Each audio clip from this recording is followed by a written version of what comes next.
હું પતો મનગન 5 વર્ષ જૂનો પ્યાર હરતે યાદ રહી જાય. હું તો કિરાણા દુકાનમાં તો સામાન લેવા જતો ઘેરે ફોન કરીને પૂછવું પડે હું મંગાવજો તો મેં હાથે ત્યારે વાળા કઈ ખાણ એમ ખાણ લઈ રહ્યો પછી યાદ આવે બીજું હું મંગાવજો તો એમ કરીને ફરી ફોન કરવો પડે કે તેલ ખાણ ને તેલ ઘેર લઈને આવો ઘેર આપતો હોય ને કઈ ને પેલો 150 મંગાવજો તો એ તો લાવજો જ નહીં એક ચીજ તો ભૂલી ના આવો ને મન કને 5 વર્ષનો જૂનો પ્યાર યાદ રહે.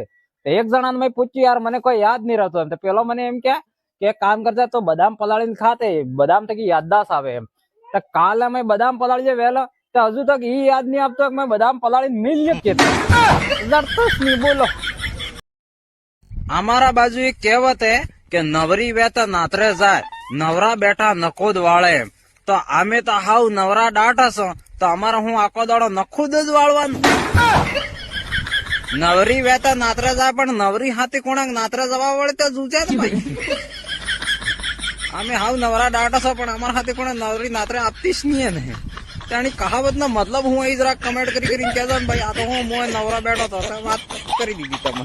અગર દોસ્તો આદમી ને બૈરાબેન કોઈક લડાઈ થઈ ગઈ કે તે આદમી બૈરાને ગમે એમ કરીને સમજાવી દેગા છેલ્લા ને માના દોર માર કાઢીને માર ધોળીને એમ કરીને મતલબ મારીને સમજાવી દેગા.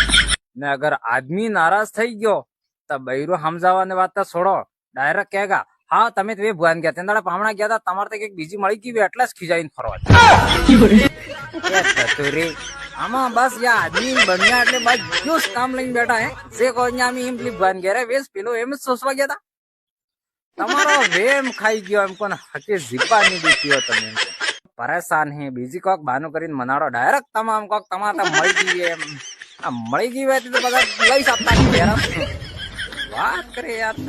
અમારા ગામના અમુક ડોહા આખો દાડો સુલા કરીને 10-12 વાગ્યા સુધી ભારક લાકડ બાળી દડે બંડલ ના બીડજી માં બીડજી પડી દડે ને પાછા કઈ અમારા જમાના જેવી ટાળ નહીં પડશે. એ ડોહા નીચા જો બીડજી ના રકોડા થઈ ગયા. કમ ફેંકો તમારા ચક્કરમાં આ સેટર 10 પહેરીને ફરો મરી ગયા ટાળે. હે તમારા ગામમાં એવા ડોહા કમેન્ટ